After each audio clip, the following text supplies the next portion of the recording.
Excellences, chers collègues, la 9748e séance du Conseil de sécurité est ouverte. L'ordre du jour provisoire de la présente séance est la situation au Moyen-Orient. L'ordre du jour est adopté.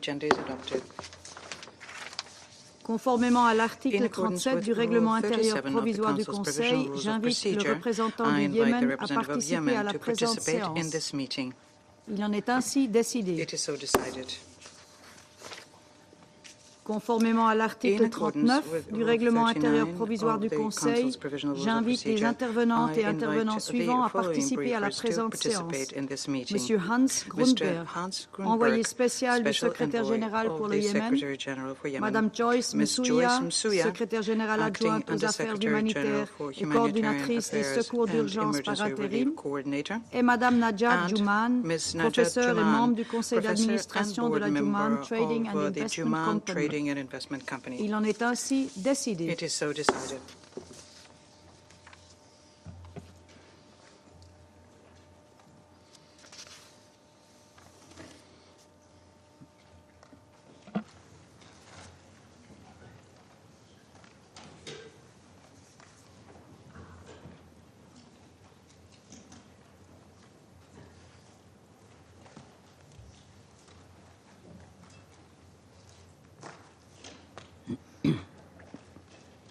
Le Conseil de sécurité va maintenant aborder l'examen du point 2 de l'ordre du jour. Je donne à présent la parole à Monsieur Hans Grundberg. Merci, Madame la Présidente. Thank you, Madam President. Madam President, as I address you today, the military escalation in the Middle East that we have witnessed for a year now keeps intensifying and risks spiraling out of control. Countless lives have been lost, and pain and sorrow have spread through the region as hopes for progress seem distant. Regrettably, Yemen is part of this escalation and risks being further dragged in. During this period, the safety of United Nations personnel has been increasingly at risk. It has been a particularly difficult year for United Nations personnel in the region. In Yemen, Ansar Allah continues to hold United Nations personnel, civil society workers, and staff of diplomatic missions in arbitrary detention. With all this said, I echo the urgent call of the Secretary General. An immediate ceasefire and regional de-escalation is needed to halt this widening conflict. Madam President, Yemen and its people are already feeling the impact of this escalating regional conflict. Since my last briefing to this Council, Ansar Allah has continued their attacks on international shipping and made multiple attempts to target Israel with missiles and drones. These repeated attacks, including the recent strikes on tankers, have significantly increased the risk of an environmental disaster, a disaster that was narrowly avoided after the attack on the motor vessel Sunyon. Such attacks on civilian shipping are wholly unacceptable and must cease immediately. The Red Sea is a global waterway, and it should be a safe passageway for the benefit of all. In response to these attacks, there have been US-led airstrikes on 4 Yemeni governorates, as well as Israeli airstrikes on Hodeidah. The reports of casualties in Hodeidah and damage to the city's critical infrastructure are concerning. This cycle of retaliation is pulling Yemen deeper into the regional conflict, jeopardizing its hopes for peace and stability. Moreover, it distracts from the urgent needs to address Yemen's own international crisis. Yemenis continue to yearn and work for peace after more than 9 years of conflict, which has ravaged the country, displaced millions, separated families, and shattered the economy. And yet they see their space for meaningful engagement and peace-building under attack, with arbitrary detentions, death threats, and intimidation, especially in Ansar Allah-controlled areas. I call on Ansar Allah to immediately and unconditionally release all those arbitrarily detained, including 17 United Nations personnel, 4 of whom are women, and 1 of whom is from my own team, and to end their campaign of detentions. I am counting on the support of this Council in sending this clear message. Madam President, I recently spoke with several civil society organizations, women's groups, activists, and local peacemakers, and they told me how deeply they have been affected by the latest wave of Ansar Allah arbitrary detentions.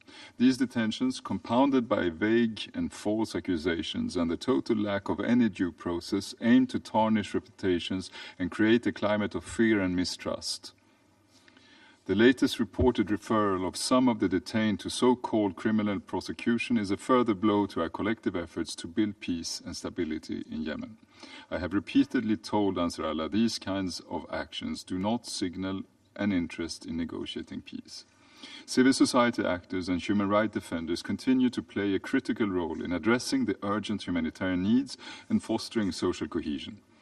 They deserve strong protection measures and international support to continue their work safely. Madam President, since my last briefing to this Council, I have engaged in constructive discussions with Yemeni and international stakeholders during visits to New York, to Tehran, and to Moscow. In addition to requesting support for the release of the detained, my engagements have reaffirmed two critical messages that I wish to share to this Council. First, a peaceful resolution of the conflict in Yemen is not only the most viable way forward, but more importantly, it is definitely achievable. Second, the Yemeni people require sustained and unified international support, and we must collectively keep the focus on making peace a reality. These are not just mere aspirations. We have the elements and the tools to prepare the ground, and allow me therefore to elaborate.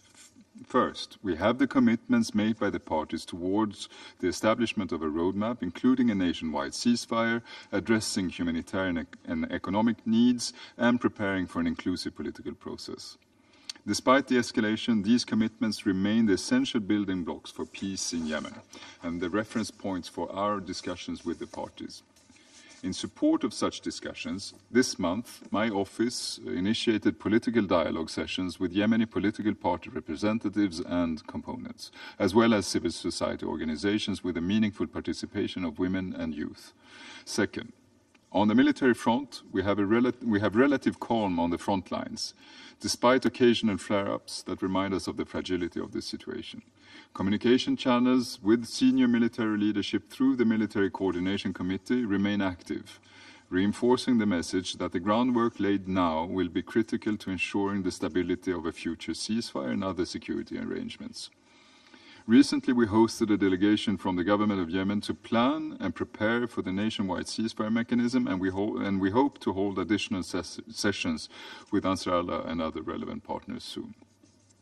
Third, on the economic front, we have identified options at the technical level and are working to convince the parties that collaboration on economic issues is the only way to achieve economic viability and stability. We remain in close contact with key stakeholders, particularly in the banking sector, where the potential collapse of a major commercial bank highlights the urgent need for cooperation. Madam President, let me be clear. The tools are there, and I call on the parties to demonstrate the necessary will and to put the needs of Yemenis first. I am, in this regard, looking forward to the briefing of Dr. Najat Juman. Madam President, as we mark the anniversary of the adoption of Security Council Resolution 1325 on women, peace and security, we must acknowledge the immense burden Yemeni women continue to carry in this conflict and recognize their bravery. Yemeni women have been at the forefront in driving peace-building efforts for years, and now more than ever it is crucial to amplify their voices. I call on all parties to ensure that women are empowered to shape the decisions that will pave the way for lasting peace in Yemen. To support this, my office, in partnership with UN Women, have to date held specific consultations with over 400 Yemeni women and men to advance a vision for an inclusive peace process in Yemen. The consultations aim to achieve the meaningful inclusion of women in negotiations and to lay the foundations for more inclusive and sustainable peace. These efforts reinforce our commitment to enhancing women's direct participation across all tracks of the peace process. Madam President, my office remains steadfast in pursuing every opportunity for peace in Yemen. The parties must demonstrate their commitments to peace through meaningful actions, including the immediate release of all arbitrarily detained. The need for unity and purpose in and on Yemen has never been greater.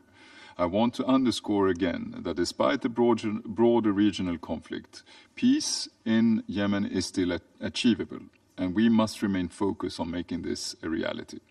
This Council carries the hopes of the global community that conflicts can be resolved through international collaboration and diplomacy.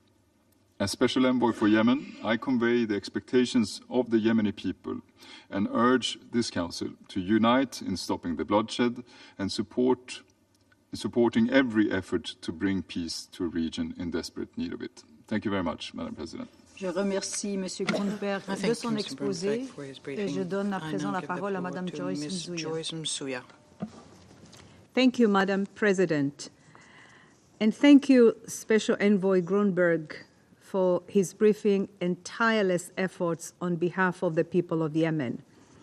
Madam President, I would like to start once again by demanding the immediate and unconditional release of the UN personnel, NGO staff, and members of civil society arbitrarily detained by the Houthis since June this year, as well as our UN colleagues detained since 2021 and 2023.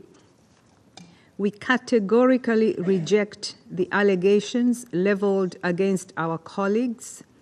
United Nations personnel should never be arrested or detained because of the work they do in carrying out our mandate. As such, I echo the extreme concern expressed by the principals of affected organizations in a statement on Saturday, 12th of October, about the reported referral to criminal prosecution by the Houthis de facto authorities of a significant number of arbitrarily detained colleagues, including 3 United Nations personnel, 2 from UNESCO and 1 from the UN Human Rights Office, who were detained in 2021 and 2023. The potential laying of charges against our colleagues is unacceptable. The arbitrary detention of humanitarian personnel and the false accusations against them continue to significantly hinder our ability to provide life-saving humanitarian assistance in Yemen. The detentions are reflective of a growing unacceptable pattern of attacks against humanitarians across the region. Humanitarian relief personnel must be protected in accordance with international humanitarian law. Madam President, throughout the past month, the UN has engaged in continuous diplomatic efforts with the Houthi de facto authorities and other interlocutors for the release of those arbitrarily detained, including during high-level week of the General Assembly. I am thankful for the strong support we have received from member states, including key countries in the region. Additionally, we greatly welcome the commitment by member states and donors to continue to support humanitarian assistance across Yemen. As of today, because of continued advocacy, we have confirmed that a majority of the detained UN staff have had contact with their families or relatives. Those requiring health care have received it. We continue to stress that our colleagues must be treated humanely and with full respect for international humanitarian law and human rights, including in regard to judicial guarantees as applicable. Madam President, let me also take this opportunity to extend my condolences to the families of at least 48 migrants who recently lost their lives off the coast of Djibouti. We understand they were returning from Yemen to Djibouti when they were forced off their vessel in open sea by smugglers. According to our colleagues at the International Organization for Migration, 57 other people who were on board remain missing. The UN is supporting authorities in Djibouti with search and rescue operations. To date, 197 people have been rescued and are receiving medical and psychosocial support. 2024 now marks the deadliest year for migrants crossing the sea between the Horn of Africa and Yemen. This incident is a tragic reminder of the dangers faced by migrants, refugees, and asylum seekers along such migration routes. Ultimately, these are challenges that require regional solutions. Madam President, we are deeply concerned about the impact on Yemen's humanitarian crisis of the rapidly deteriorating situation across the Middle East. We are very alarmed by the ongoing attacks from and on Yemen, which has damaged critical infrastructure, including energy and port infrastructure in Hodeidah and Ras Issa. Both ports remain operational and able to receive commercial and humanitarian imports. Power stations throughout Hodeidah city are, however, running at very limited capacity.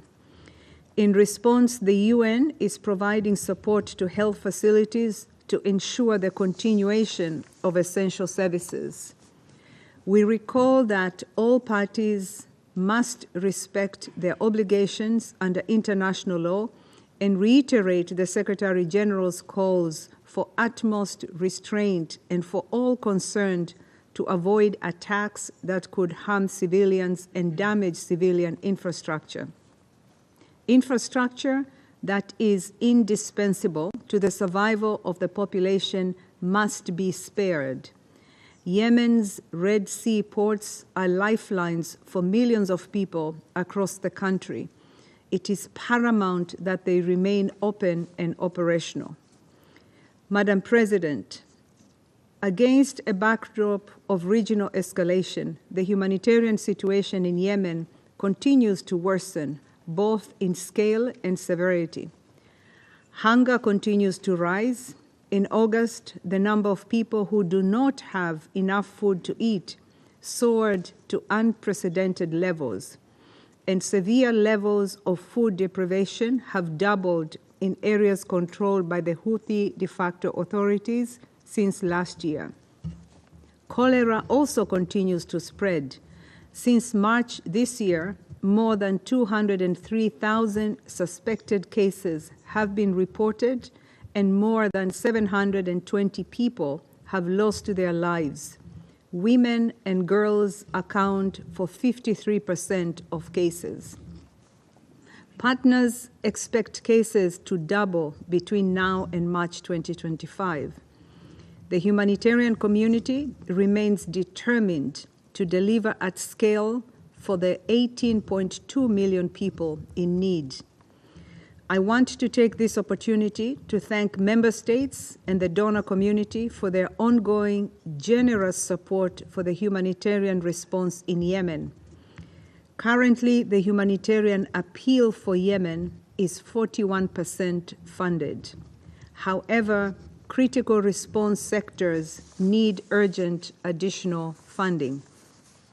The food security sector quickly needs an additional $870 million. Without this, an estimated 9 million people across Yemen will not receive emergency food aid in the last quarter of 2024. Women and children, IDPs, and other marginalized groups will bear the brunt of the resultant spread of hunger, including heightened protection risks and long-term health consequences. Funding for the cholera response has already run out. Health partners have been forced to close 21 out of 75 diarrhea treatment centers and 97 out of 423 oral rehydration centers. It is estimated that 70% of the remaining diarrhea treatment centers and 42% of the remaining oral rehydration centers will close by December if urgent funding is not received. Long-term funding for gender-based violence programs is also a critical requirement. This is a sector that remains chronically underfunded, with deep lasting impacts on women and girls' safety dignity, and mental health. Madam President, for too long, civilians in Yemen have suffered because of factors beyond their control. They have endured a devastating decade-long conflict which has upended livelihoods, decimated Yemen's economy, and driven millions of people into poverty and despair. Now, like many in the Middle East, their hopes for a brighter future are falling under the shadow of potentially catastrophic regional conflagration. The only way out is a redoubling efforts for a sustainable peace.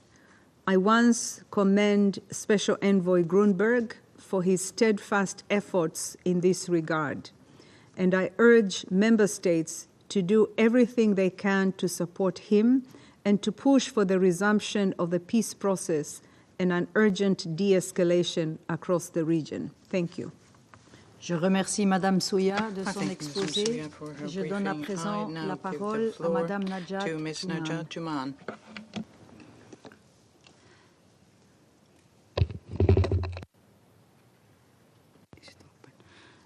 السيدة الرئيسة أصحاب المعالي والسعادة السلام عليكم ورحمة الله وبركاته. شكرا سيدتي الرئيسة على استدعائي لإلقاء كلمتي في مجلس الأمن واهتمام مجلس الأمن بسماع صوت القطاع الخاص في اليمن. كما أشكركم جميعا على شرف الدعوة وعلى اهتمامكم بالاستماع للأصوات اليمنية. إن هذا فعلا أمر مهم، خاصة إن التطورات الأخيرة في اليمن تؤكد أنه قد حان الوقت ليكون هناك مكانة حقيقية لصوت اليمنيين الذين يتوقون للسلام ولصياغة مستقبل بلادهم لكي يكون لها مكانة في تحقيق الرفاهية الإنسانية لجميع اليمنيين.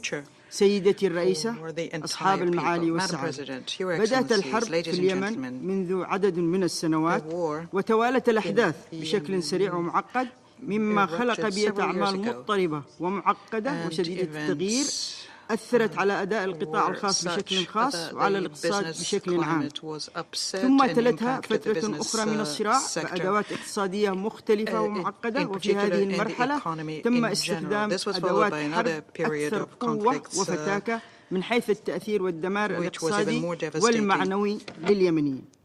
الحرب في اليمن كان لها أثر كبير على الاقتصاد، ففي فترة الحرب المسلحة تضرر القطاع الخاص بشكل مباشر حيث تعرضت منشآته للدمار، منها المصانع والمخازن وقاطرات نقل البضائع بين المدن، تعرضت لقصف مباشر ما أدى إلى تدميرها وتحقيق خسائر مالية وبشرية واقتصادية جسيمة.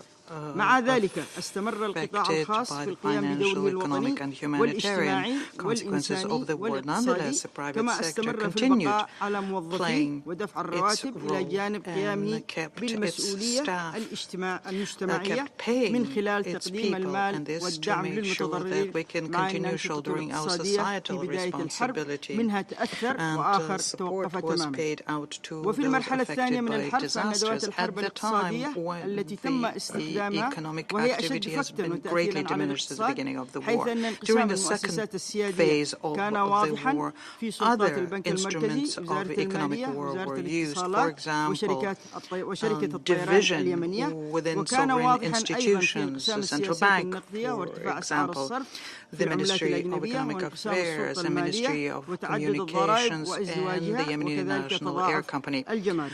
كما أثرت الأزمة في عام 2024 على البنوك اليمنية التجارية والإسلامية وبنوك التمويل الأصغر، كل ذلك ساهم في ارتفاع تكاليف منح الاعتمادات وامتناع المؤسسات المالية الدولية التعامل مع البنوك اليمنية، كما حجمت الشركات العالمية الكبرى عن التعامل مع القطاع الخاص. كما هاجرت رؤوس الأموال والعقول البشرية وهاجر الشباب والعمالة الماهرة من أطباء ومهندسين وأساتذة الجامعات، كما قام كثير من أصحاب رؤوس الأموال بتصفية أعمالهم لحماية رؤوس أموالهم من التآكل وإعادة استثمارها في الخارج، ما يحرم المجتمع من هذه الثروة في عملية التنمية. ومن هذه التحديات أيضا تعقيد عملية النقل بين المدن الرئيسية the professors left. Those who had capital also left and decided to invest abroad. There are other challenges, for example, transportation between the major population centers, and this is a challenge because the infrastructure was destroyed and the roads had been closed. And this led to a war economy, and the benefits from that are in the hands of the armed groups, and this deprives the Yemeni people of a better future. There is also an international conflict going on in the Red Sea, and this creates a very difficult economic environment, very difficult for the private sector. This led to the rise in the cost of maritime transport and international transport, which in turn led to the rise in the cost of goods and pushed the private sector and international investors to refrain from investing in my country. We were therefore seriously damaged in this international conflict, where we are trying to see a peaceful horizon here. Countries have a reaction to what is going on in the Red Sea and attacks Yemen. We have to find a solution within the United Nations, led by the efforts made by the Special Envoy Hans Grundberg on that. And we need to make sure that there is peace and stability in Yemen for the Yemeni people. Ladies and gentlemen, I would like to express the following recommendations. Urge the Yemeni parties and international communities to support the efforts that are being made by Mr. Grundberg. Urge the United Nations to continue their efforts within the framework of July 2024 so as to attain economic stability more broadly. Urge those who are working for peace and the Special Envoy to continue with their efforts together with the civil society and to enable the reopening of various roads. Urge the parties and the international community to include all of the parties involved in the peace process, the young people in particular and the women, as well as to have a more equitable distribution of wealth. Those who work for peace and the United Nations to support the Yemeni institutions by promoting the participation of all Yemeni stakeholders in economic and social humanitarian sectors. Urge the international community to support the Yemeni people and manage their funds so that salaries can be paid and invest in infrastructure and training in Yemen. And finally, urge and encourage the international community to help Yemen so as to mobilize the funding that we need for recovery and reconstruction. The private sector will participate in this and finally create a recovery and reconstruction fund so as to mobilize the finance for development projects. I thank you, Madam President. Je remercie Madame Jouman de son exposé. For her briefing. Je donne maintenant la parole aux membres du Conseil qui souhaitent faire une déclaration. Je passe la parole à la représentante permanente du Royaume-Uni. Thank you, President. And I'd like to start by thanking Special Envoy Grundberg, Acting Under Secretary General Masuya, and Professor Jouman for your briefings and for your work for peace. I'll make 3 points. I want to start by highlighting the pressing humanitarian need across all of Yemen, as our briefers have already done. Unimpeded humanitarian access is vital to deliver critical life-saving assistance to Yemenis. It is crucial that all humanitarian, UN and diplomatic staff are free from intimidation and threats in order to operate safely and securely. It follows that the detention of aid workers by the Houthis, which has continued for 130 days, and we now understand these detainees may face a so-called judicial process. The use of special political courts will not result in fair outcomes for the detainees. So we call again on the Houthis to immediately and unconditionally release those detained and provide an adequate operating environment for humanitarians. We call on the international community to stand united in calling for the immediate release of those detained. Second, as an import-dependent country, commercial imports are critical to the livelihoods of the Yemeni population. The import of weapons by the Houthis, in violation of the arms embargo, risks undermining the ability of humanitarian and commercial entities to import goods. This once again demonstrates the Houthis' clear disregard for the well-being of the Yemeni people. UNVIM is key, UNVIM is key to facilitating these vital imports. We urge international donors to work together to provide adequate and predictable funding to strengthen UNVIM's inspection capacity and ability to prevent the flow of weapons. Finally, we call upon the Houthis to avoid dragging Yemen into a regional conflict through its continued attacks against Israel. It is vital that we bring to an end this cycle of violence and that the Houthis prioritize the needs of the Yemeni people. I reiterate the UK's call for urgent regional de-escalation and progress towards sustainable peace in Yemen. I thank you. Je remercie la représentante I thank du the Royaume-Uni representative of the United Kingdom, and I give the floor to the representative of Guyana. Madam President, I have the honour to deliver this statement on behalf of members of the A3+, namely Algeria, Sierra Leone, Mozambique, and my own country, Guyana. We join other colleagues in thanking Special Envoy Hans Grunberg and Acting USG Joyce Msuya for their valuable briefings and take note of the contribution of Professor Juman on the situation in Yemen. We also welcome the participation of Yemen in this meeting. Madam President, as highlighted by the briefers, the humanitarian situation in Yemen remains dire, with the country enduring one of the most devastating crises in recent history.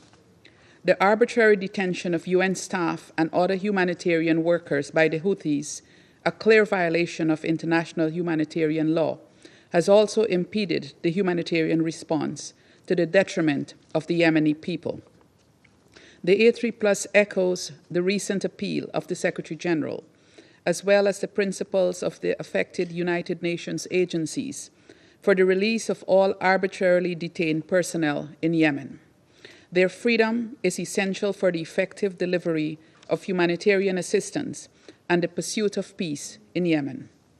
We are alarmed by the reported referral to criminal prosecution by the Houthi de facto authorities of a significant number of arbitrarily detained aid workers, including 3 United Nations personnel who were detained in 2021 and 2023, and renew our call for their immediate release and for full respect for their human rights.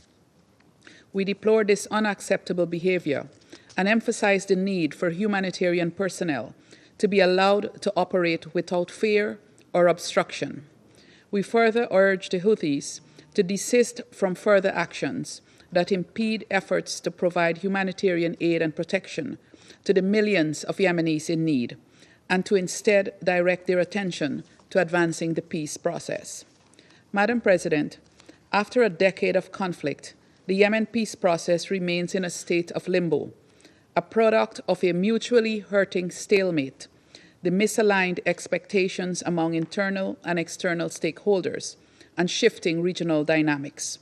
All the while, it is the Yemeni people who continue to pay the ultimate price.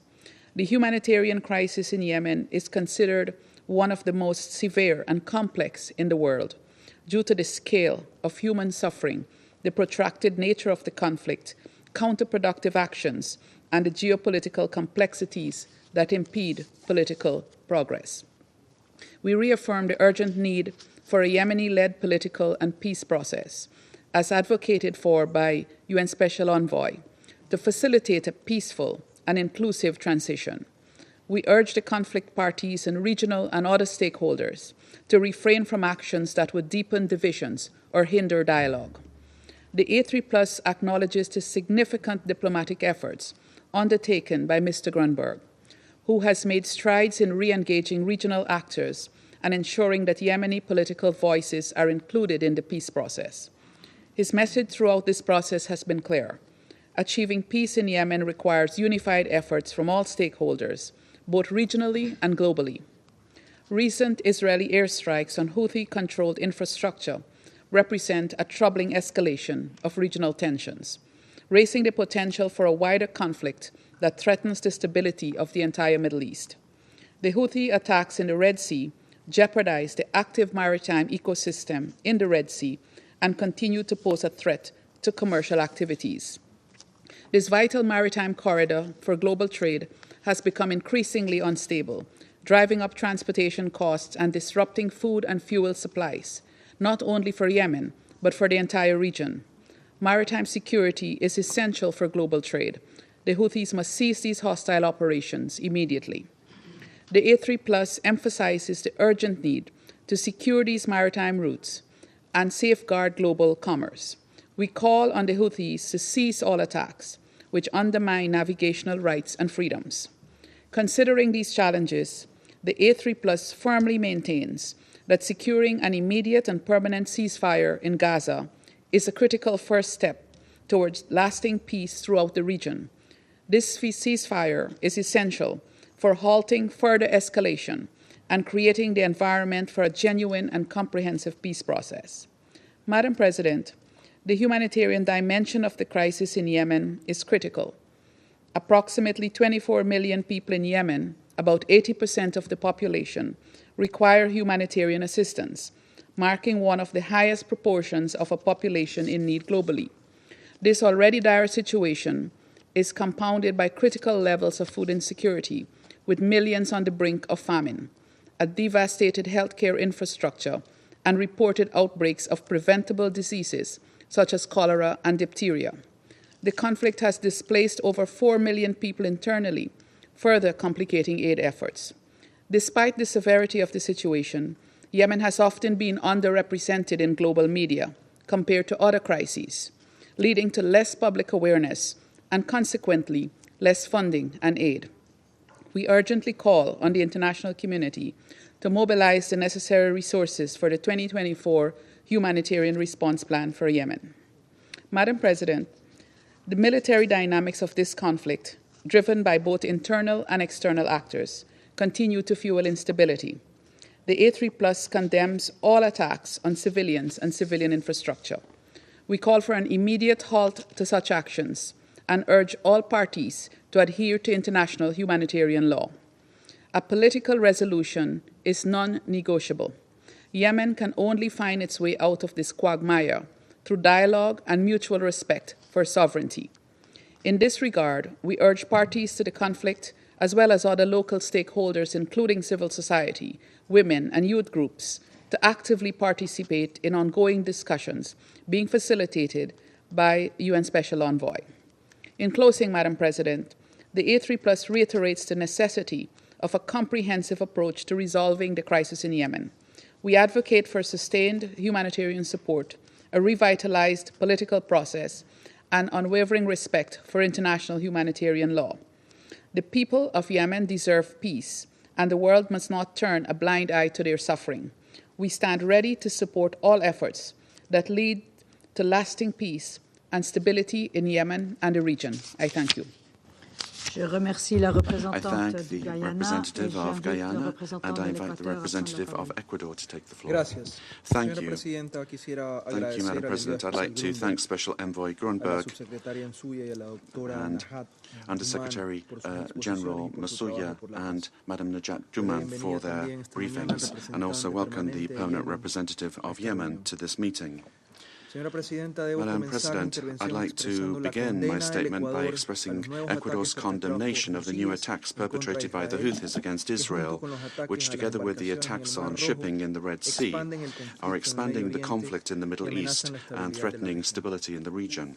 My delegation takes note of the announcement by Israel that its aerial attacks on the ports of Hodeidah and Ras Issa were in response to the Houthi attacks, and we call upon the authorities to respect international law and international humanitarian law, complying with the criteria of necessity, distinction and proportionality. The fact that the Houthis have expressed that they will not cease their attacks is concerning, particularly due to the vicious cycle of reprisals that this has generated. Ecuador joins in the calls for maximum restraint to be shown in order to avoid a new escalation. These difficult circumstances have also had a negative impact on Yemen. Despite the fact that the levels of violence continue to be lower than they were in the period prior to the truce achieved in 2022, the armed clashes between the various factions are a reminder that a return to war continues to be present. That's why it's indispensable to maintain regional and international support for the mediation efforts of Special Envoy Grunberg in order to generate an environment that will make constructive dialogue possible to resume the path towards peace. And here we would like to support all of the activities that are carried out with the aim of strengthening the meaningful participation of women in the peace process in accordance with Resolution 1325. Colleagues, the humanitarian crisis in Yemen has worsened due to the increasing levels of food insecurity and the outbreak of cholera, in particular on the west coast. To this, there are seasonal rains that have caused damage and displacement throughout the country, affecting more than 500,000 people since July 2024. Women and children are amongst these most vulnerable groups, and they are facing ever greater risk, in particular the displaced families that are led by women, which represent more than 22% of those receiving emergency assistance. In this scenario, the provision of aid to those that need it the most is a humanitarian imperative that requires an operative environment that will guarantee safe access conditions. Humanitarian staff arbitrarily detained by the Houthis must be released immediately and unconditionally. Reports on the possible bringing of charges against them is unacceptable and further worsens the prolonged detention that they have had to endure. In conclusion, we lament the tragic incident that occurred a few days ago on the coast of Obok, where 45 migrants at least lost their lives, having been forced by traffickers to abandon their vessel. These kinds of tragedies show the urgent need to protect migrants along the entire eastern route from the Horn of Africa to Yemen and the Gulf. Thank you very much. I thank the representative of Ecuador and I invite the representative of France to take the floor. Thank you, Madam President. I would like to thank Hans Grunberg, Joyce Masuya and Madam Juman for their briefings. I would also like to welcome amongst us the Permanent Representative of Yemen. Madam President, France deplores the fact that the Houthis, supported by Iran, continue to destabilize the Red Sea with their attacks against commercial shipping, in spite of resolutions 2722 and 2739 adopted by this Council. States have the right to defend their vessels against these attacks in accordance with international law. The Houthis must immediately cease their destabilizing activities in the Red Sea. We call for the immediate release of the Galaxy leader and its crew detained since November 2023. France also firmly condemns the attacks carried out by the Houthis against Israel. These actions stoke escalation in the region, for which the Houthis bear a large part of the responsibility. France recalls its attachment to regional stability and support of our partners in the region. We will continue our work as part of the European Union Defence and security operation Aspides to protect maritime safety and the freedom of navigation in accordance with international law and working together with our partners. Madam President, France once again condemns the arbitrary detention of United Nations staff and staff of local and international NGOs. We demand their immediate release.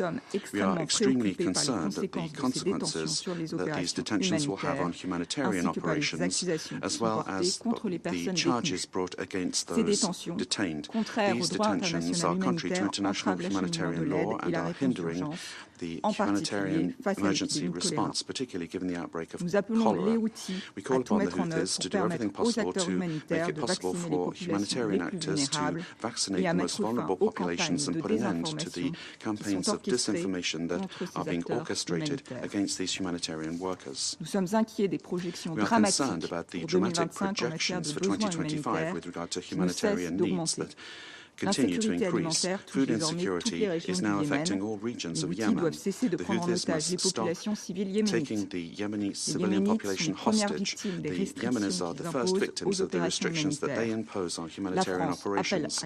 France calls for safe and unimpeded humanitarian access. The international community must remain mobilized to respond to the needs of the civilian population. Madam President, the regional context must not make us lose sight of the importance of a resumption of peace negotiations under the aegis of Special Representative Grunberg, and France reiterates our full support to him, particularly in the implementation of his political roadmap. This is the only solution that will lead to a complete and lasting cessation of hostilities. The Houthis must come back to the table of negotiations conducted by the Special Envoys. France stresses the importance of having inclusive negotiations that will guarantee the participation of civil society and Yemeni women. I thank you.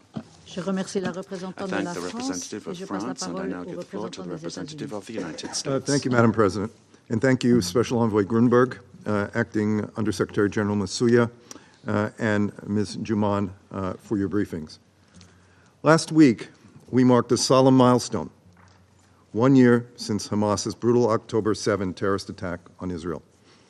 This week, we mark yet another grim anniversary, 1 year since the Houthis, seeking to exploit this devastation, launched cruise missiles and drones at Israel.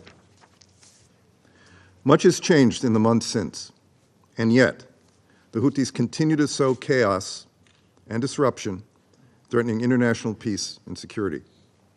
Over the last year, the Houthis have taken the lives of innocent seafarers and disrupted essential imports to regional populations. They have boasted about their increasingly sophisticated weapons, which not only cause significant damage to passing ships, but threaten environmental disaster. And a few weeks ago, just hours after Israel eliminated the leader of Hezbollah, the Houthis fired a salvo of ballistic missiles at civilian infrastructure in Israel, including Ben Gurion International Airport. The Houthis are not acting alone. There is verifiable evidence they have been receiving weapons and military supplies from Iran in violation of the UN arms embargo. And there are alarming public reports. A permanent member of this council considered providing the Houthis with supersonic anti-ship ballistic missiles and may be negotiating to give them small arms. And so, it has never been more important to enforce the arms embargo established under Resolution 2216. Put simply, violators should know there will be costs to supplying arms to the Houthis. In addition, this Council should take steps to strengthen the UN verification and inspection mechanism. This mechanism is critical to stanching the flow of weapons to the Houthis. And yet, right now, it is hamstrung by funding gaps and personnel shortfalls. For our part, the United States has provided $1 million to UNVIM in 2024, and we have approached many capitals to request additional contribution to its 2025 budget with no restrictions. Now is the time for everyone to step up and provide the funds needed for UNVIM to hire additional monitors and fulfill its mission. Because frankly, it needs to fulfill its mission. This mechanism isn't perfect, but it is a way to ensure arms and related materiel are not illicitly smuggled to the Houthis by Iran or any other malign actor. Of course, the instability is hardly restricted to the Red Sea. Inside Yemen, we continue to see rampant injustice. Humanitarians, along with UN and embassy personnel, have been abducted. And we are extremely concerned the Houthis have reportedly started referring detainees to their so-called state security court, known for its use of video-recorded forced confessions, among other abuses. Let me be clear. No judicial process in the Houthis' hands has a shred of legitimacy. And we repeat our demand for the immediate release of those being held. Given these developments, the United States stands firm in our belief that the UN and international community cannot continue business as usual. The time has come for the UN to adjust its non-life-saving, non-life-sustaining programming and operations in Yemen to ensure the safety and security of all personnel. We were glad to see Acting Undersecretary General Masuya call for this recalibration last month. Now, the UN country team and its agencies in the field must take immediate action to implement it. Colleagues, the Yemeni people aspire for a freer, fairer, more prosperous future, for a country that respects their human rights and upholds their fundamental freedoms. Let us stand for a Yemeni political process that leads to a durable end to this conflict. And let us stand by the Yemeni people as they call for justice, accountability, and peace. Thank you, Madam President. Je remercie le représentant des États-Unis et je passe la parole au représentant de la Slovénie. Thank you, Madam President. I also want to thank Special Envoy, Mr. Grunberg, Acting Undersecretary General, Masuya, as well as Dr. Juman for their briefings today, and I welcome Ambassador of Yemen in the chamber. Madam President, recent weeks have seen a dangerous escalation in the region, from which Yemen is regrettably not immune. We condemn the latest spiral of violence, which has seen Houthis attacks against Tel Aviv and Ashkelon, as well as renewed Israeli strikes against Hodeidah and Rasisa ports. We reiterate that attacks against civilian infrastructure and objects are prohibited under international law. We urge all actors to exercise maximum restraint and to do the utmost to contain the escalation and avoid embroiling Yemen further in the crisis. A dangerous and unending tit-for-tat is not in anyone's interest. In particular, we call on Houthis to focus on the needs and aspirations of Yemeni people first and foremost. We urge all Yemeni actors to display courage and determination to refocus efforts on an inclusive Yemeni peace process and the Special Envoy's roadmap. Dialogue can be the only way forward. Meanwhile, Madam President, the humanitarian needs of Yemenis on the ground are not subsiding, as we have just heard from the briefers. And the situation for humanitarians operating in Yemen continues to be extremely precarious. More than 100 days have passed since the detention by the Houthis of UN staff and other humanitarian and NGO workers. This is unacceptable, and we reiterate our calls for their immediate and unconditional release. We stress that UN personnel enjoy immunity from detention and that UN premises are inviolable. Slovenia is also concerned by the potential humanitarian impact of developments in the Red Sea and Yemen's western ports, whether they be unrelenting Houthis' attacks against commercial shipping, which risk environmental catastrophe, or strikes against Hodeidah and Rasisa. It is vital that crucial waterways and port infrastructure remain open and functioning, particularly given Yemen's heavy reliance on imports. And while needs are soaring across the region, we urge donors to continue to prioritize Yemen's humanitarian crisis and the life-saving and life-sustaining work that OCHA and other humanitarian actors are carrying out on the ground across the country. Before concluding, I want to take the opportunity to highlight the plight of Yemeni children following a decade of brutal conflict.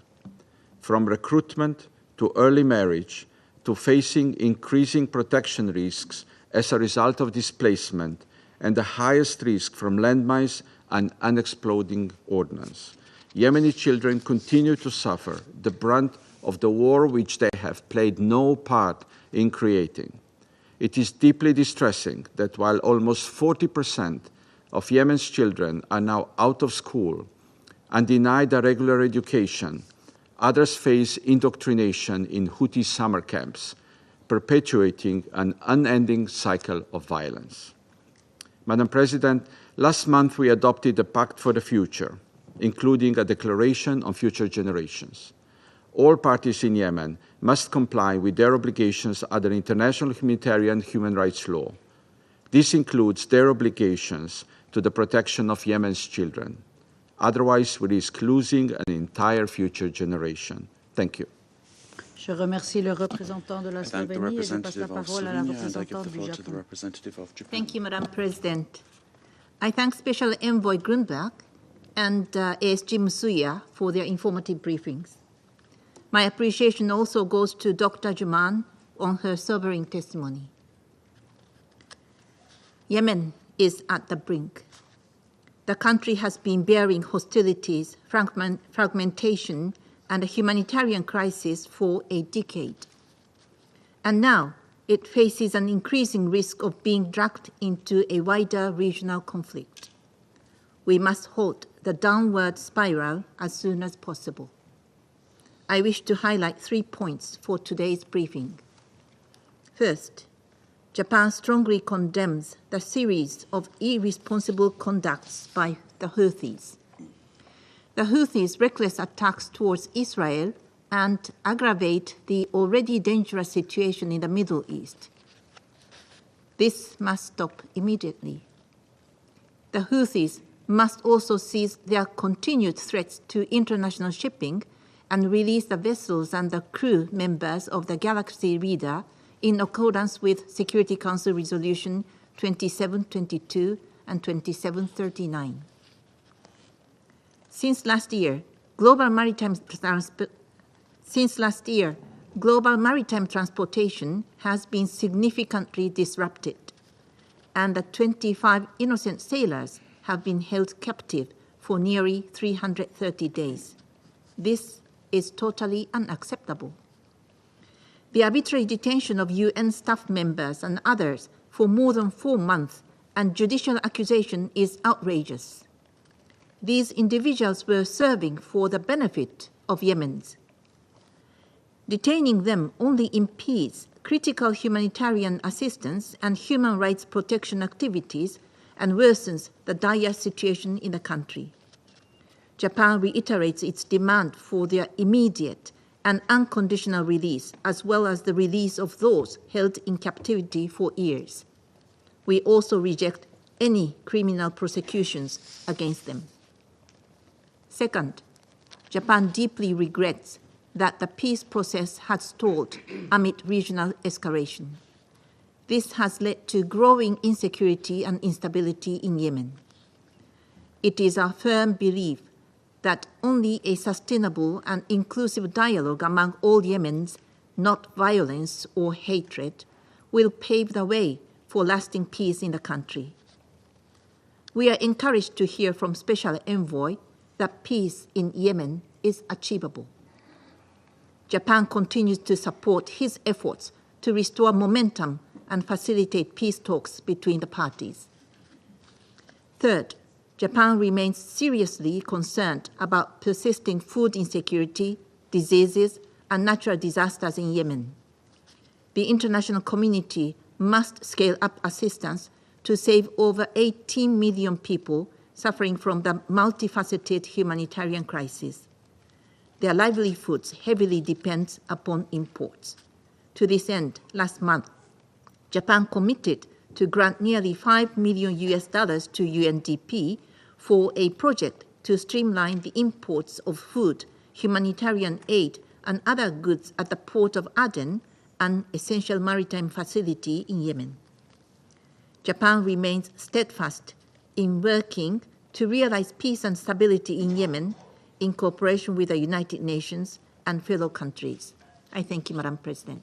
Je remercie la représentante du thank the Japon et je passe representative la of parole Japan au and I give the représentant floor de to the Malte. representative of Malta. Thank you, Madam President. And I also thank Special Envoy Grunberg, Acting Under Secretary General Msuya, and Professor Jaman for their briefings. I also welcome the permanent representative of Yemen to the chamber today. Malta remains deeply concerned by the escalating tensions in the region, which continue to hamper progress towards peace in Yemen.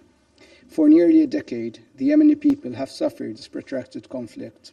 This translates into millions of people experiencing acute food insecurity, with some districts facing critical levels of malnutrition. Thousands of children are estimated to be acutely malnourished by the end of 2024. Millions of people have been internally displaced, many of them multiple times. They are suffering lack of water, healthcare, and sanitation services. Hundreds of migrants have lost their lives this year, making 2024 the deadliest year for migrant sea crossings between the Horn of Africa and Yemen. Preventable diseases like cholera continue to spread rapidly. These are aggravated by heavy seasonal rains affecting Yemen's fragile water and sanitation systems. The international community must act now to prevent greater suffering and loss of life. It must urgently scale up financial support to Yemen's humanitarian response plan, which remains underfunded. Despite the emergency, impediments to the delivery of humanitarian aid persist. We demand that movement restrictions on women be lifted to facilitate humanitarian access throughout the country. Malta condemns the arbitrary detention by the Houthis of UN personnel, staff from non-governmental organizations, and civil society representatives. We echo the Secretary General's demand for their immediate and unconditional release. These detentions are unprecedented and directly impede the delivery of humanitarian aid and protection to the 18.2 million people in need. We stress that while they are detained, they must be treated with full respect for international humanitarian law and human rights. This includes allowing them to contact their families and legal representatives.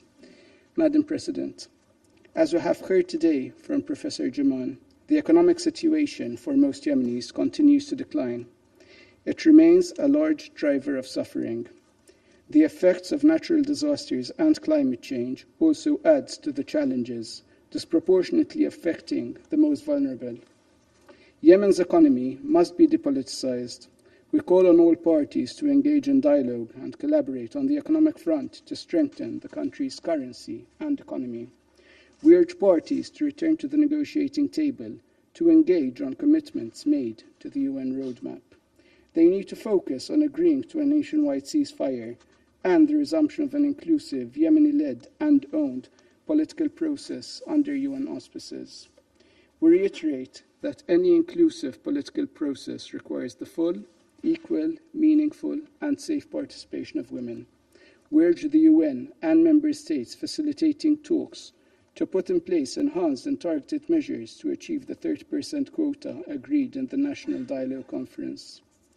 Madam President, we condemn the Houthis' missile and drone attacks against Israel, as well as their continued attacks against vessels in the Red Sea. We are also very concerned by Israel's retaliatory attacks in Yemen that have led to loss of life and damaged critical infrastructure. We call on all parties to exercise maximum restraint, as further escalation of conflict will only exacerbate and prolong the suffering of the most vulnerable. I thank you. Je remercie le représentant de Malte et je passe la parole au représentant de la République de Corée. Thank you. Thank you, President. My appreciation goes to Special Envoy Hans Grundberg, OCHA Acting USG Joyce Msuya, Dr. Najat Juman for their briefing. I also welcome the participation of the permanent representative of Yemen. The Middle East is facing a grave escalation of conflicts. The situation in Yemen is also deteriorating and compounding the pain of Yemeni people. Indeed, the region is ablaze with multiple crises that could further escalate into a wider regional war, particularly if these multi-front fires ignite simultaneously. The Houthis' ongoing attacks against vessels in the Red Sea and missile and drone strikes targeting Israel, along with cooperation with so-called axis of resistance, risk pouring more fuel on the regional fire. At this pivotal moment, I wish to make the following points. First, we urge all UN member states, including neighboring countries, to fully implement all relevant Security Council resolutions, including the targeted arms embargo. The final report of the panel of experts shows the unprecedented scale and nature of military material transfers, including financial support and training, in violation of Resolution 2216. It serves as a stark reminder of the urgent need for stricter compliance with the Security Council resolutions. Second, we express our deep concerns over the recent alarming developments regarding Houthis' referral to criminal prosecution of those arbitrarily detained in Yemen, including 3 UN personnel. These measures are all the more astonishing as they further undermine the critical international assistance for the sake of the long-suffering Yemeni people.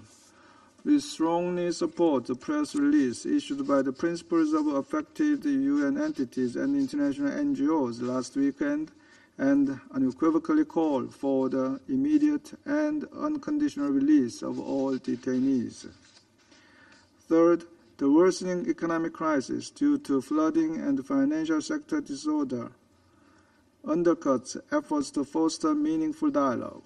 Arbitrary economic measures and tit-for-tat countermeasures between the Houthis and the government of Yemen will only aggravate humanitarian crisis for Yemenis.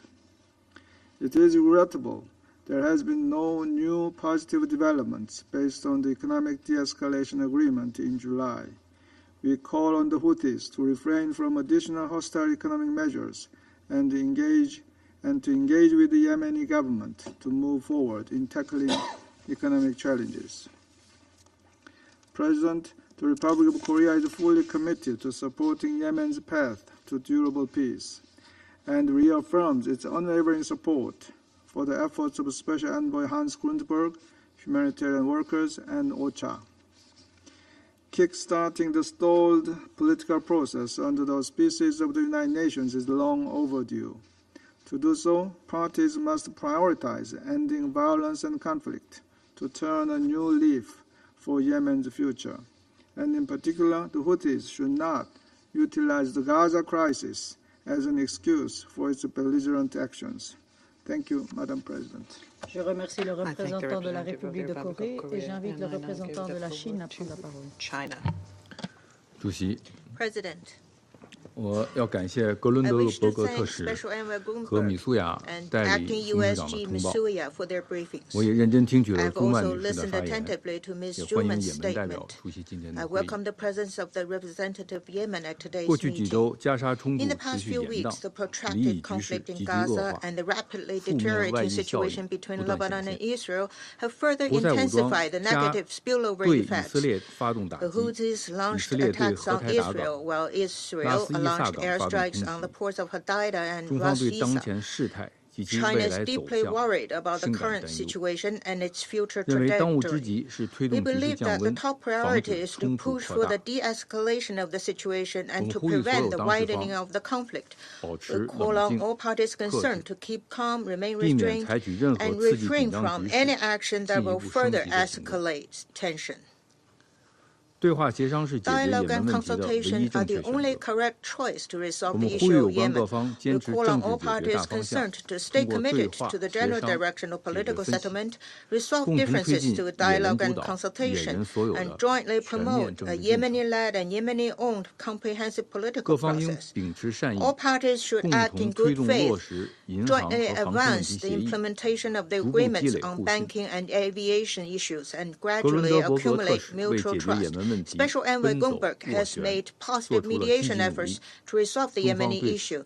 China appreciates this and calls on all parties to support the work of the Special Envoy in order to make tangible progress in the political settlement of the Yemeni issue as soon as possible. The continuing tension in the Red Sea does not serve the common interests of the international community. China once again calls on the Houthis to respect the right of navigation of commercial ships of all countries in the Red Sea in accordance with international law and to cease the attacks in order to maintain the safety of waterways in the Red Sea. All parties concerned should remain calm and exercise restraint and stop actions that exacerbate tensions. China is deeply concerned about the humanitarian situation in Yemen and calls on the international community to increase its humanitarian and development imports in Yemen and strengthen its support to the Yemeni government to improve people's livelihoods. China is gravely concerned about the detention of UN personnel in Yemen. We note that the Houthis has allowed some of the detained to contact the outside. We encourage all parties to strengthen communication to facilitate the unconditional release of all UN personnel as soon as possible. President, the situation in Yemen is closely linked to the situation in the Middle East. The year-long conflict in Gaza has already caused an unprecedented humanitarian disaster and is increasingly dragging the entire region into the quagmire of war and conflict. At this critical moment, the situation must not be allowed to deteriorate further and go down a road of no return. The Security Council must remain united and take measures to stop reckless military adventures in disregard of the consequences that widen the conflagration. We should push for the permanent ceasefire in Gaza and de-escalation of the tension between Lebanon and Israel to avoid a bigger catastrophe in the Middle East. In conclusion, I would like to reiterate that China is ready to work with the international community to continue to make unremitting efforts for a political solution to the Yemeni issue and for the maintenance of peace and stability in the Middle East. Thank you, President. Je remercie le représentant de la Chine et j'invite le représentant de la Fédération de Russie. Madam President, признательный спецпосланнику Хансу Гринбергу и исполняющему обязанности заместителя Генерального секретаря ООН по гуманитарным вопросам Джойс Мсуя за представленный доклад. Внимательно выслушали также профессора Джумана. Госпожа председатель, градус напряженности в Йемене не спадает. Более того, обстановка имеет тенденцию к обострению. Из-за все большего втягивания Йемена в более широкий региональный конфликт на фоне продолжающегося насилия в секторе Газа, in Gaza, Lebanon, and other areas in the Middle East. We would like to underscore the constant position Russia has had. We support the safety of international navigation in the Red Sea, the Gulf of Aden, and other seas. We think that Ansar Allah should stop any actions which impede the freedom of navigation, which present a danger for commercial vessels, including oil tankers, and we call for an immediate release of the Galaxy leader and its crew.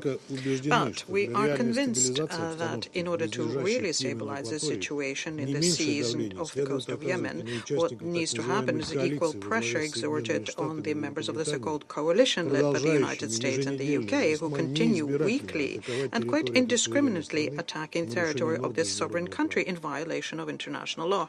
This destabilizing activity by them leads us to the thinking of their real reasons, which are very far, we think, from attaining the genuine settlement in Yemen within the existing parameters. But this is a similar pattern that our Western partners also use in other countries and regions. We would like to underscore that striking Yemen is unacceptable. At the same time, we want to say that destroying its port infrastructure could have the most dire humanitarian consequences. All of those who watch the region see very clear that what would help stabilizing the situation in the Red Sea would be first and foremost by ending the aggressive military campaign by Israel in Gaza, Lebanon, and Syria. Madam President, regardless of the prospects for the settlement of the Middle East as a whole, we think it's important to continue the active political and diplomatic work with the political forces in Yemen. Alongside strengthening the recent progress in resolving the internal differences in the economic area in Yemen, we need to continue advancing towards finalizing our work on the roadmap for the political process in the country. We note it's important to make sure there's alignment between the international efforts and regional actors when they're aimed at helping parties to the conflict come together. Furthermore, what remains relevant is renewing the legal basis for the Yemeni settlement so as to reflect the realities on the ground. In order to resolve these and other issues, we intend to continue very closely coordinating our approaches with all Yemeni actors, including Ansar Allah, call upon them to find mutually acceptable solutions and build trust. We're also ready to continue supporting the Special Envoy Grunberg. We had consultations with him in Moscow last week. Madam President, unfortunately, the very difficult humanitarian and socio-economic situation in the country continues. 2/3 of the population need humanitarian assistance. More than 3 million people do not have enough food. We think that the international community and donors should prioritize this issue. We note the mediation work done by regional actors who are already helping Yemenis in the financial and humanitarian tracks. The people of this long-suffering country should have unimpeded access to foodstuffs, medicines, and other essential goods, regardless of where they live. Any restrictions on humanitarian supplies and impeding the work of humanitarians are unacceptable. We'd like to express our concern having to do with the detention by Ansar Allah of the local UN staff. We'd like to recall in this context of the privileges and immunities by UN staff. Such steps have a negative impact on the UN and humanitarian work in the country, and this is something that, of course, hits the ordinary people first and foremost. At the same time, double standards should be avoided. Some Western countries desire to sound an alarm when it comes to the UN personnel issues in Yemen are in stark contrast with their reaction, or rather almost total absence of reaction when it comes to the death of UN staff in Gaza as a result of Israeli strikes, and when it comes to the onslaught of the IDF against the interim forces in Lebanon, who nonetheless continue discharging their duty. It is important to expand this principal position by our Western colleagues to UNRWA, which the Israeli authorities are trying to force out of the Palestinian territory, and we call on all Council members to not allow such egregious and blatant double standards. I thank you. Je remercie le représentant de la Fédération de Russie et je me permets de faire une déclaration en ma qualité de représentante de la Suisse. Je voudrais, comme mes collègues, remercier l'envoyé spécial Hans Grunberg, la secrétaire générale adjointe aux affaires humanitaires ad interim Joyce Masuya et l'économiste Najat Juman de leurs interventions. Je salue aussi la participation du représentant permanent du Yémen. Si la paix n'a pas de prix, la guerre, elle, par contre, a un coût au Yémen. Le PIB s'est effondré de moitié en 10 ans de conflit. Destruction des infrastructures, fuite des cerveaux et des capitaux, impact sur la circulation des personnes et des marchandises, division des institutions économiques, instauration d'une économie de guerre et mesures de rétorsion économique. Comme l'a souligné la professeure Najat Juman, les répercussions du conflit sur l'économie se manifestent sous de multiples formes. Et un constat demeure, c'est la population civile qui en fait les frais.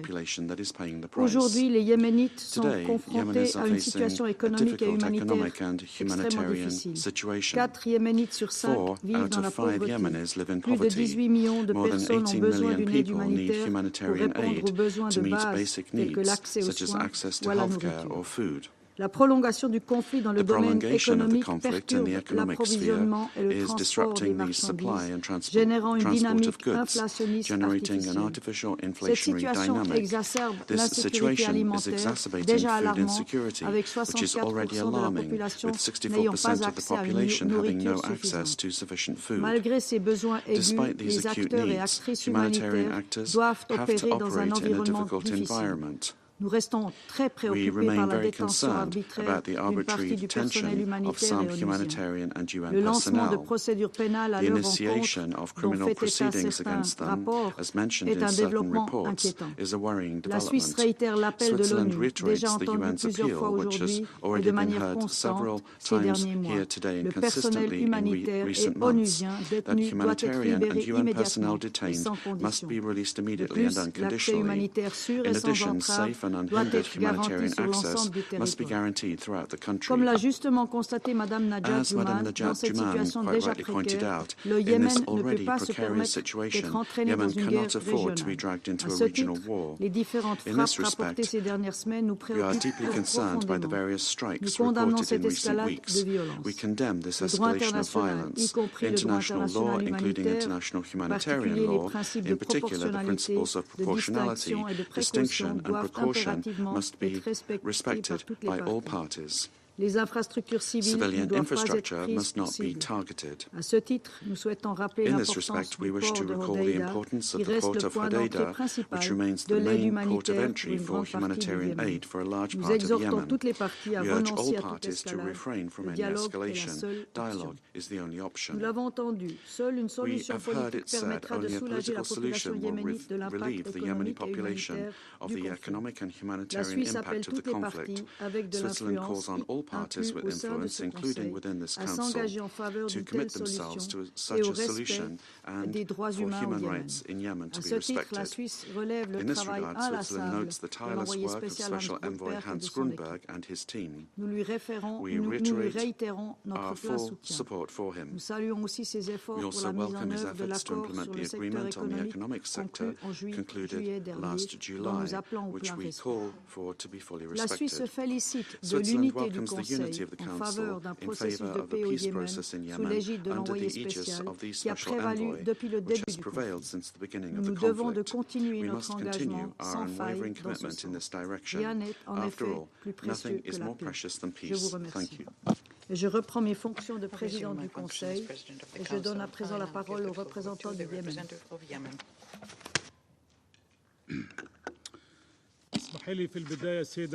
Allow me, Madam President, to congratulate you on assuming the presidency of the Council this month. I thank the permanent representative of the friendly country of Slovenia for his successful presidency last month. I thank the briefers. تؤكد الحكومة اليمنية مجددا التزامها بنهج السلام الشامل العادل والمستدام وكانت ولا زالت تدعو إلى حال السلام لتحقيق الأمن والاستقرار والتنمية والحياة الطبيعية لليمنيين. Development and ensuring natural life for the Yemeni people. The government is still making tireless efforts to achieve a political solution to the conflict according to the agreed-upon terms of reference, namely the GCC initiative and its implementation mechanism, the outcomes of the National Dialogue Conference, and Security Council resolutions. Most notably, Resolution 2216. We reiterate our support to the Special Envoy of the Secretary General and all regional and international efforts aiming to end this conflict and achieving peace in Yemen. I especially thank our brethren in the Kingdom of Saudi Arabia and the Sultanate of Oman for their efforts that aim to pave the way for a political solution and resolving the Yemeni crisis. Since toppling the constitutional legitimacy and national consensus, Houthi militias have been causing wars, crises, tragedies, and divisions. They have been committing the worst human rights violations. They've been destroying the lives of children by recruiting them and pushing them to the battlefield. They've been planting millions of mines. They've been pursuing the policy of systematic impoverishment and starvation to humiliate and subjugate Yemenis in areas under their control. They've been destroying the national economy, creating a parallel economy to finance their wars. They've been taking the lives of Yemenis. They've been depriving Yemenis of their security, stability, food, their present and their future. They've been destroying the social fabric. They've been hollowing out the education system.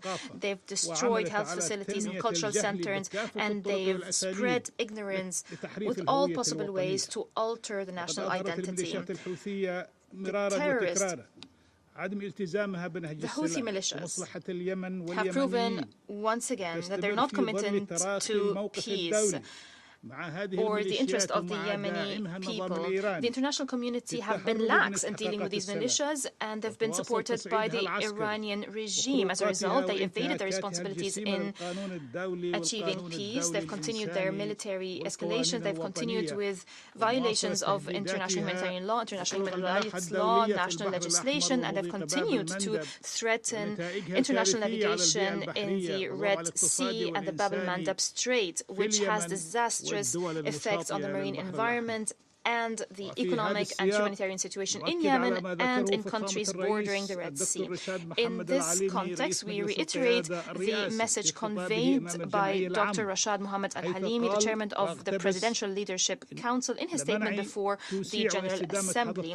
I quote, "To avoid an expansion and perpetuation of this escalation, there is an urgent need for a collective approach to support the Yemeni government and enhance its institutional capacities to protect its regional waters and secure its national territories. Without addressing these needs, the militias will not engage with any efforts to achieve peace and will not cease its extortion and will not cease to threaten regional international peace and security." End of quote.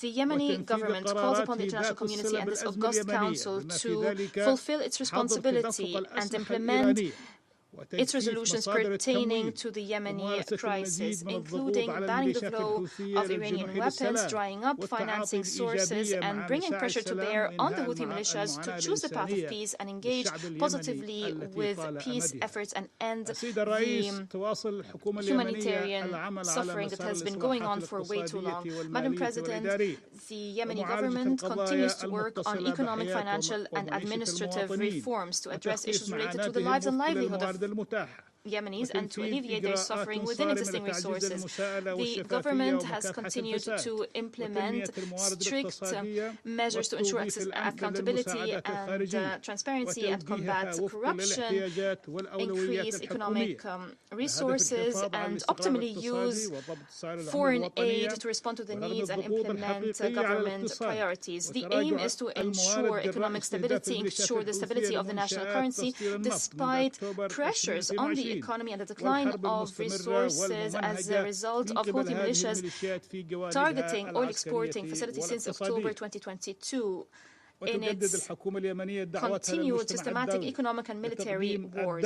The Yemeni government calls upon the international community once again to provide support to address the deteriorating humanitarian and economic situation and lay the foundation for a long-term economic recovery. This includes immediate humanitarian aid to alleviate the suffering and build stronger accountability mechanisms, especially in the areas under the control of the militias. This also includes bigger investments in civilian infrastructure, in health and education, sustainable development, and in enhancing national capacities to mitigate the effects of climate change that led to hundreds of casualties and displaced thousands over the past 2 months. Madam President, Houthi militias continue to obstruct, steal, and divert humanitarian aid.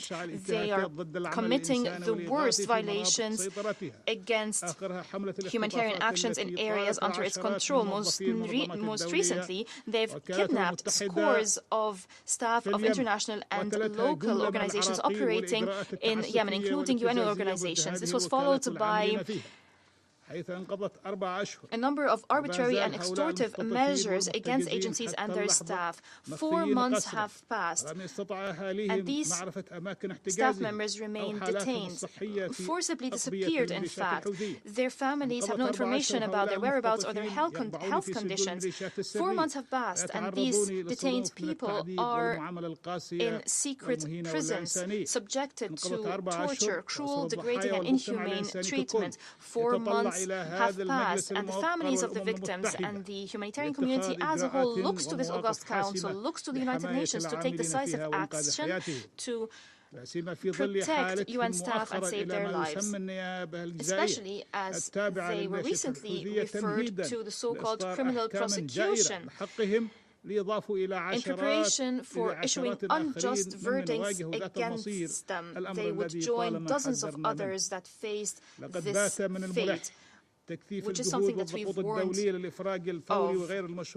It has become urgent to intensify efforts and to increase international pressures to ensure the immediate and unconditional release of the detained and ensure the accountability for these crimes. The Yemeni government calls once again for relocating the headquarters of the UN agencies and headquarters of international organizations operating in Yemen to the temporary capital in Aden to ensure an environment that allows the agencies to work effectively and to serve those in need and to ensure the safety and security of humanitarian workers. In conclusion, Madam President, the patient Yemeni people looks to sustainable peace that fulfills its aspirations, that champions the policy of the state, promoting rights, freedoms, justice, equality, and national partnership, and to enhance democracy, as opposed to the policy of appropriation, marginalization, injustice, and divine selectivity. Peace in Yemen will prevail, and the hopes of Yemenis to regain their country, to achieve peace, security, and development will turn to reality. I thank you, Madam President. Je remercie le représentant du Yémen. Il n'y a plus d'orateurs ou d'oratrices inscrits sur la liste. J'invite à présent les membres du Conseil à poursuivre l'examen de la question dans le cadre de consultation. La séance est levée.